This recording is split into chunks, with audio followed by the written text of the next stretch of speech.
Today, I will make an order under Section 35 of the Scotland Act 1998, preventing the Gender Recognition Reform Scotland Bill from proceeding to royal assent. This order will mean the presiding officer of the Scottish Parliament will not submit the bill for royal assent. This government believes, however, that transgender people deserve our respect, our support, and our understanding. My decision is centred on the legislation's consequences for the operation of reserved matters, including equality legislation across Scotland, England, and Wales. The Scottish Government's bill would introduce a new process for applying for legal gender recognition in Scotland. The changes include reducing the minimum age a person can apply for a gender recognition certificate from 18 to 16, and removing the need for a medical diagnosis and evidence of having lived for 2 years in their acquired gender.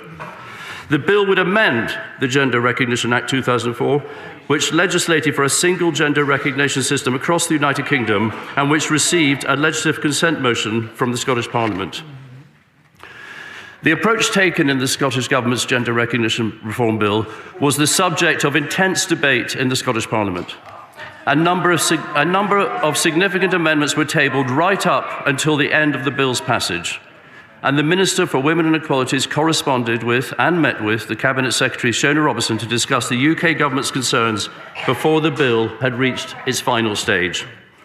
Mr. Speaker, I have not taken this decision lightly. The Government has looked closely at the potential impact of the bill, and I've considered all relevant policy and operational implications together with the Minister for Women and Equalities.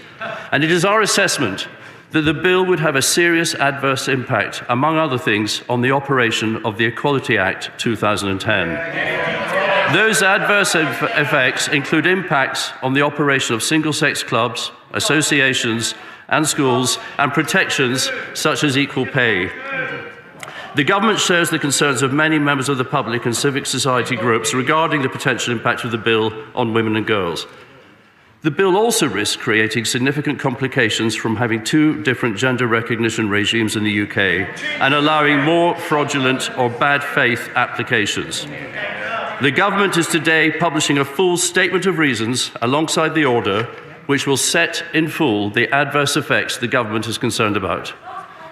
Mr. Speaker, I would like to address the claims put forward by those who would seek to politicise this decision and claim that this is some kind of constitutional outrage. And you can hear them, Mr. Speaker, you can hear them. The Section 35 power was included in the Scotland Act, which established the Scottish Parliament. This is the first time the power has been exercised, and I acknowledge that this is a significant decision. The powers in Section 35 of the Scotland Act are not new, and this government has not created them. They have existed as long as devolution itself. And we should be clear that the power was included in the Act by the architects of the devolution for a reason. Donald Dewar himself noted that the power struck an important balance. The Section 35 power provides a sensible measure to ensure that devolved legislation does not have adverse impacts on reserved matters, including on the equalities legislation, such as the Equality Act 2010.